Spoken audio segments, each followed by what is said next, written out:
In the last part, we saw that Luo achieved an incredible feat by defeating King Hemral. Not only that, but teaming up with Ice Peak Master, he obtained many treasures and 7 pieces of the precious map. Pleased with this and seeing Luo's capability, the City Lord wanted to take him into the Universe Sea. Now this part begins right where the most magnificent and powerful avatar of Chaos City Lord stands right in front of Luo Feng, the City Lord true form. With this, Luo Feng was now about to take his very first step into the Universe Sea. The moment he sees the City Lord, Luo Feng greets him, and both set out on their journey to the Universe Sea. In the next scene, we are shown a glimpse of those mysterious cultivators who had made King Hemral their pawn and handed over that black wood to him. From their conversation, it becomes absolutely clear that these cultivators pose a massive threat to our original universe. On the way, the City Lord says, Luo, the most important thing in the Universe Sea is the path of travel. Not just any random person can enter there. Although there are 2 paths to go there, the one visible in front of us,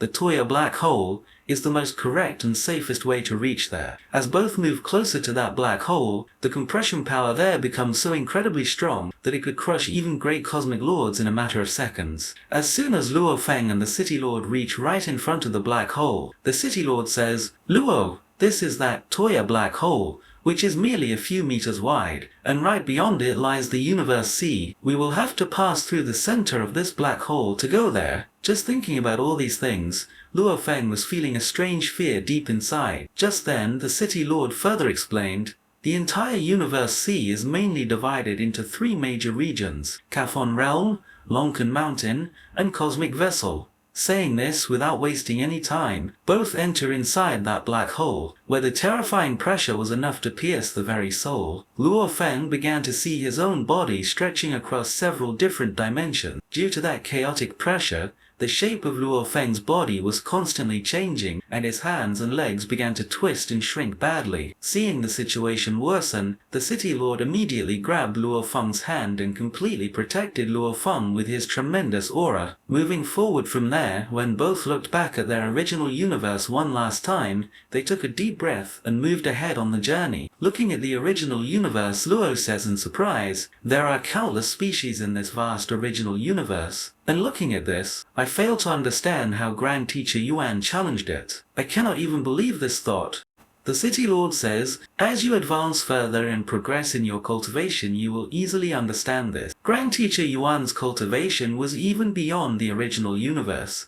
Even I have not found anyone yet who has achieved this pinnacle. When you can reach the level of Teacher Yuan, only then will you automatically understand the mystery of all these secrets. Moving forward, the City Lord introduces Luo to all the fine details of the Universe Sea. He says, we cannot use teleportation here in the Universe Sea, nor can we enter the Dark Universe at light speed. Hearing this, Luo said, in that case, the fear of getting lost here will always remain. At this, the City Lord said, you said absolutely right, Luo, and that is why we need a highly accurate map to explore here. The 39 wormholes you see in front of you have been completely searched by our alliance and their map has been created.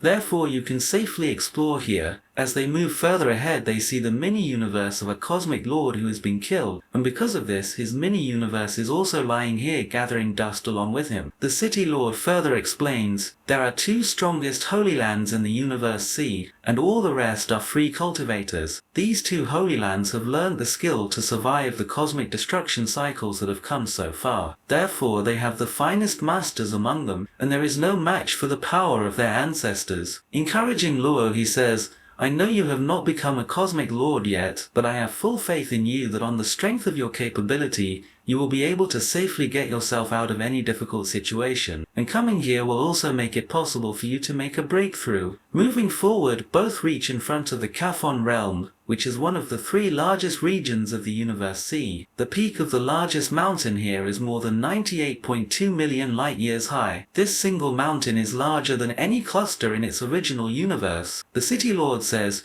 just imagine, Luo, all these stone fragments that look like they are right around it are also equal to 1 light-year. It is not very difficult to explore the outer part of this mountain, but if anyone wants to search inside its inner part, great cultivators went there but never returned.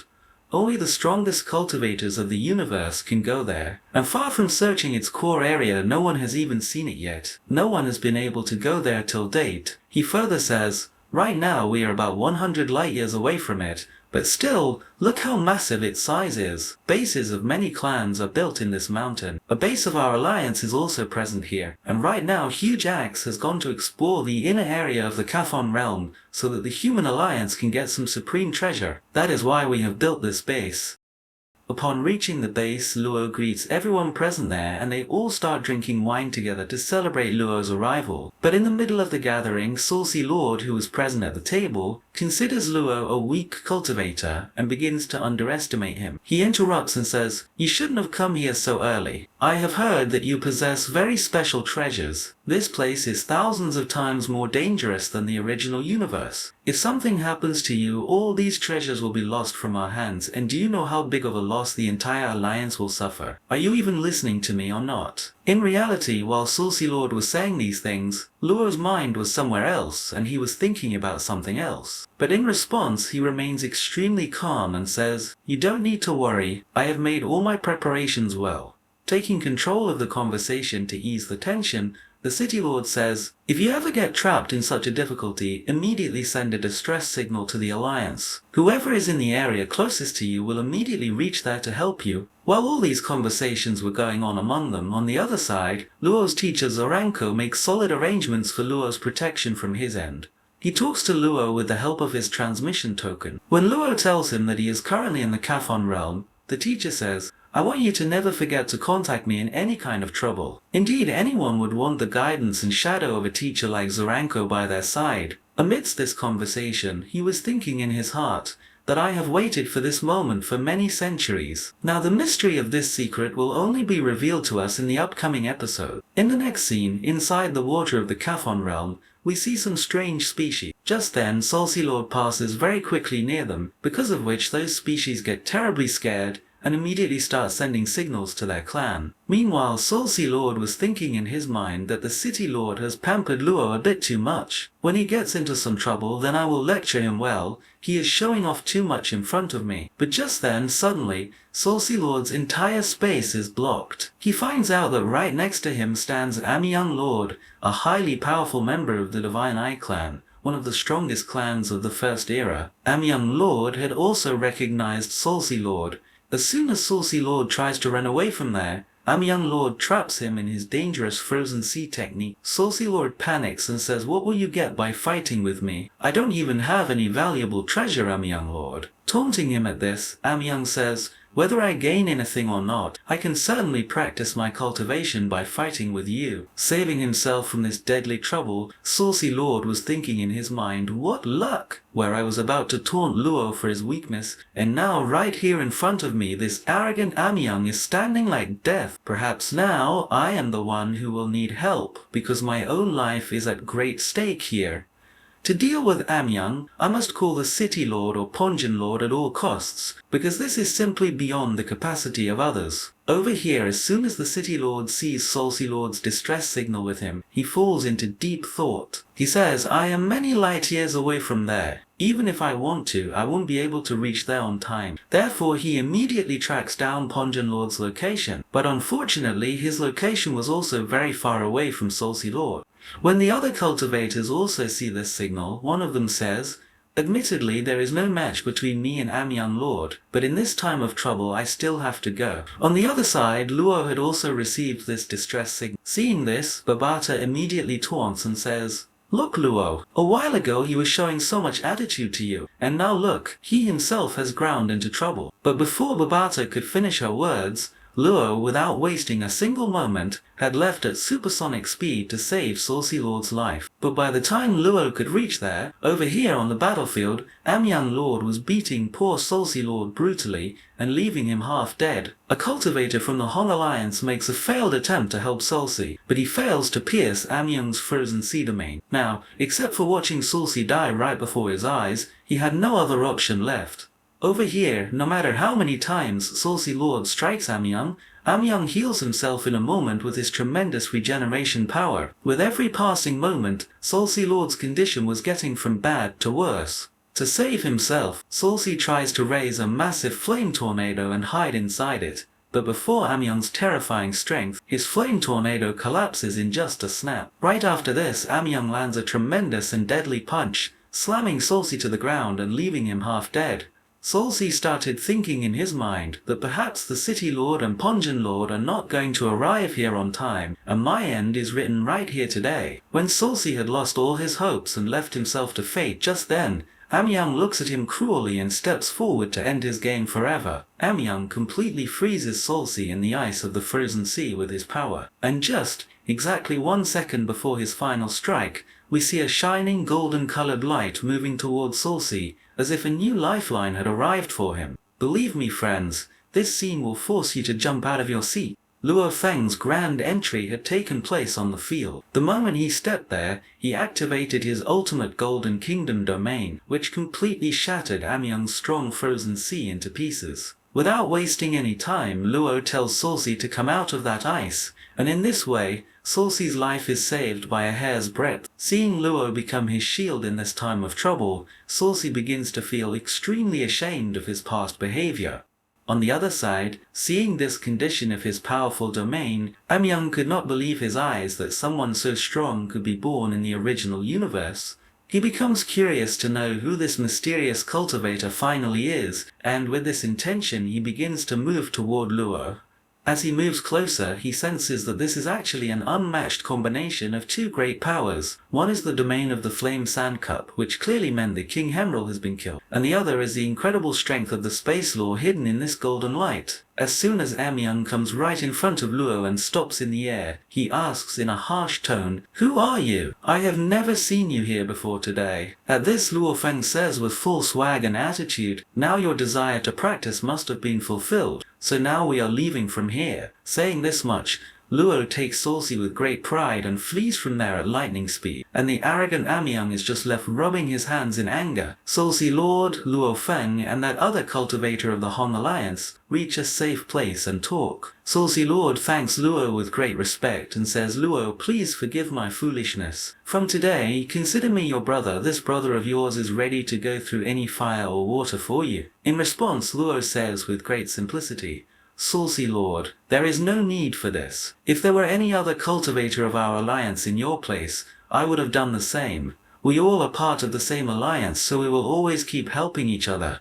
By the way, you have been exploring here for many centuries. So how did you cross paths with a guy like Amyong?" Salsey Lord takes a deep breath and says, "Amyong is actually of my same cultivation level, but his combat experience is several times more than mine. On top of that, his unique healing power supports him. No matter how many times I injured him in the battle, he immediately kept healing back to how he was before each time." He further warns Luo, saying, "Luo, you should also stay very careful of these guys from the Divine Eye clan. They have more than 100 cosmic lords, and 7 of their cultivators are considered the universe's strongest, who have even crossed the Great Destruction Cycle." In the next scene, Luo Feng again gets busy with his exploration. Traveling alone, he starts thinking in his mind that if I face the big cultivators of the Divine Eye clan, I can escape from there on the strength of my techniques, but my power is not so much yet that I can defeat them convincingly. I need to focus much more on my training and cultivation. In the next scene, we see Amyong, who comes to meet his friend Jaeve Lord. Seeing Amyong empty-handed, Jaeve says in surprise, "You went to finish off Salsey Lord forever, right? So did you finish your work so quickly?" At this, Amyong says structural irritation, "I would have ended Salsey's game today if that new cultivator hadn't arrived there at the exact moment. In terms of cultivation, his level was lower than mine, but on the strength of his domain treasures, he rescued Salsey from my grasp and fled." Hearing this, Jaeve falls into thought and says, "Could he be the Milky Way Lord Luo Feng who is in the headlines these days? I have also heard a lot of discussion about him recently. Anyway, don't take this to heart. I will find a tremendous and rare treasure for you, because I have found some very special clues inside the water of the Kathon realm. See, in our next meeting you will become extremely happy." Saying this much, Jaeve sets out on her new treasure hunt journey with full confidence. Moving forward at one place, Jaeve suddenly starts getting strange energy fluctuations in space. As she curiously goes closer and looks, she sees a massive vertex there, which was completely locked from all sides by magical light curtains. Seeing this, her excitement knows no bounds, and she understands that something very big is definitely hidden here. Without wasting any time, as soon as she steps inside, she sees another mysterious layer ahead. Becoming completely excited, she says to herself that this must definitely be a highly powerful supreme treasure, which is why such complex patterns are present on its way. Sensing the unknown danger hidden there, Jaeve did not want to take any risk, so she used her most trusted Supreme Palace treasure to go inside. She sits safely inside that flying palace, and on the strength of its protection, crosses the 8 massive layers of light one after another with great ease. But after this, as soon as she enters inside that last and 9th layer, a terrifying and blindingly bright light flashes across the entire space. That deadly light was so powerful that in a matter of moments, it burned Jaeve to ashes along with that supreme palace. By the time Jaeve could understand anything or retreat from there, she was completely finished. As soon as Jaeve dies, her life tracker immediately shuts down, seeing which the 3rd elder of the Divine Eye clan falls into a deep shock. Without wasting a single moment, he makes an emergency call to all the members of the clan, and gives this bad news that Jaeve is no longer in this world. Hearing this, an atmosphere of chaos spreads across the entire clan, because killing a powerful cultivator like Jaeve so suddenly and mercilessly was not possible even for the strongest cultivators of the universe. Seeing the situation become serious, the 3rd elder explains to everyone that there are many such unsolved secrets and places in the Kafon realm where we cannot even think about the deadly dangers. He further tells that Jaeve was tracked for the last time near the area 193293, so all of you go there immediately and investigate this entire matter with great caution. As soon as they get permission from the 3rd elder, all the masters of the clan set out to find Jaeve and locate clues about her death. But since there was no limit to the size of the entire Kafon realm, and it was incredibly vast, finding any clue of Jaeve there was as impossible as finding a needle in a haystack. After investigating that dangerous area for a long time and putting in all their effort, when no one gets anything in their hands, all the other cultivators return to their base one by one after getting tired and giving up. But Amyoung Lord was not one to give up. Even after the clan returns, he continues to search for clues there alone consistently, because Jaeve was his most special and dearest friend. In the blink of an eye, a long time of 30 million years passes by. Cultivating hard for such a long time, Luo Feng had now reached near a highly massive waterfall of the Kafon Realm mountain. Looking at the sight there, Luo thinks to himself that for the first time I am feeling such a terrifying and dreadful force of this waterfall. But no matter what happens, I will definitely go to the peak of this mountain one day and prove my strength. Moving a little further from there, Luo could now clearly see the mountain peak from a distance. But just then suddenly, a very strong and strange vibration begins to occur in the silver wings present on his back. Seeing this sudden movement in the wings, Babata and Ataka AI leave all their work and jump with joy. This clearly meant that after so many years of waiting, finally, the rare 3rd part of the silver wings is present in this very area. Getting this tremendous hint, Luo, without wasting a single moment, immediately decides to go in the direction of that vibration and takes a powerful dive straight into the water. As he was moving ahead into the depths of the water, the vibration of his wings increased so much that Luo was forced to use his divine energy to forcibly hold them back, so that his wings would not fly off on their own toward that 3rd part. After hard struggle, when Luo finds out the perfect location of that treasure, he swims and reaches straight to the same place where some time ago Jaeve Lord had to lose her life. Friends, do you understand what this means? Yes, you are thinking absolutely right. This straight away means that those terrifying 9 layers that Jaeve tried to cross to get the treasure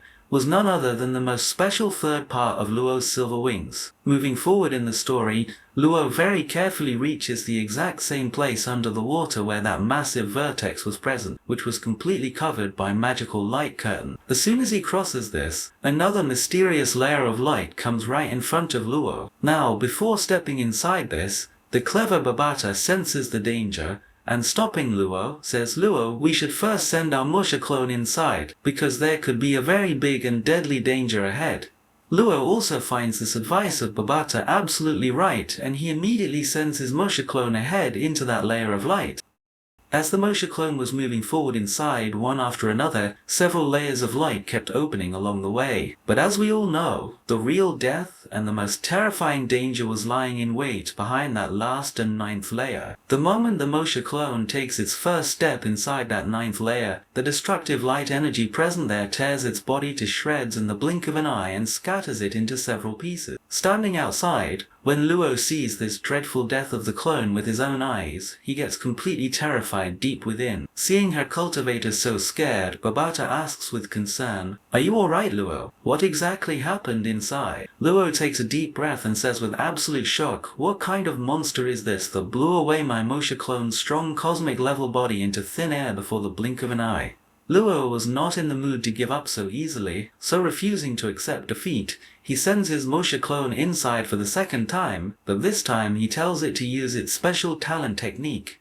On the strength of that amazing technique, this time the Mosha clone manages to survive inside for a few moments longer, but unfortunately the result remains the same this time too. The destructive light flashes again and the Mosha clone scatters into thin air like a straw once more. Instead of being shocked by this deadly attack, Luo and Babata become extremely happy in their hearts, because they knew this rule of the cultivation world very well, that where the danger is most terrifying, an unmatched and valuable treasure will be hidden there. Now, to cross beyond that ninth layer, Luo tries a brilliant trick. He repeatedly sends his Mosha clone inside to repeat its talent technique, and each time just before the clone shatters, he moves forward bit by bit through its eyes. After consistent multiple attempts, finally a time comes when amidst that destructive light, Luo catches a blurry glimpse of those wings for the very first time. Although the next moment his Mosha clone shatters into pieces again, this time Luo had known the truth with his own eyes. Becoming highly excited, he says to Babata, "Babata, silver wings are indeed present inside there,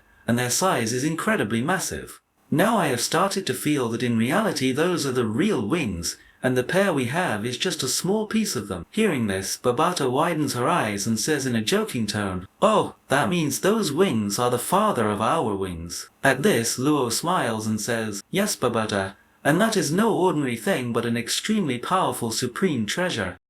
Before Luo could think of any other strategy to obtain that supreme treasure, suddenly a familiar, terrifying frozen ocean power begins to spread all around under the water.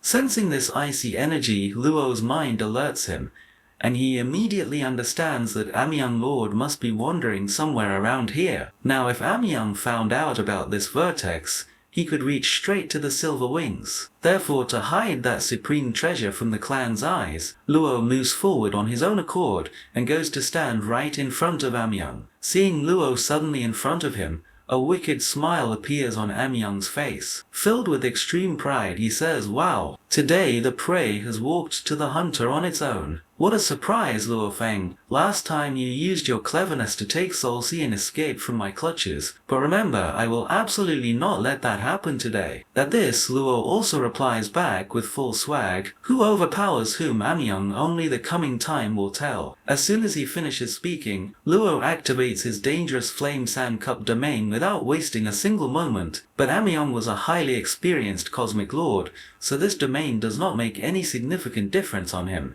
Sensing the situation, Luo gathers his full strength and moves forward with his sharp sword to strike directly at Amyong. But as we know, Amyong was a highly powerful level 4 cosmic lord. He very easily and quickly dodges Luo's tremendous strike, and in the blink of an eye, launches a powerful counterattack on Luo with his heavy weapon. Due to this strong blow, Luo slides back several meters in the air. Now Luo also well understood that Amyoung Lord is indeed extremely powerful and cannot be taken lightly. Luo regains his footing and, increasing his blade's power even more, attacks Amyong with full force once again. But Amyong's combat experience was amazing. He disappears from his spot in a flash and appears right behind Luo to launch a tremendous counterattack on him. This time Amyong was in the mood to completely finish Luo's game. Swinging his weapon in the air, he creates a terrifying and mysterious black hole. The massive gravitational force of that black hole takes Luo into its grasp, due to which Luo loses his body balance and comes straight to his knees. Now Luo was completely trapped under the pressure of that black hole, and could not even move. Taking advantage of this,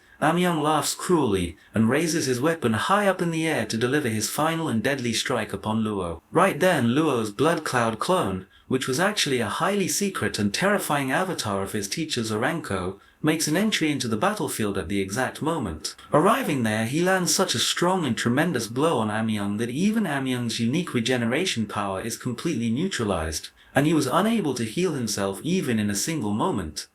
As soon as he sees the most notorious and terrifying Blood Cloud Master of the universe right in front of him grinding his teeth in anger, he begins to say, "What is the point of you getting involved in this fight, Blood Cloud Master? After all, why are you breeding enmity with me for this ordinary cultivator?" At this, Blood Cloud Master replies with full dominance and attitude, "Whose matter I interfere in and whom I leave alive, am I going to do that now by asking you?" With the arrival of Blood Cloud Master, the direction of this entire fight had now completely turned 180 degrees.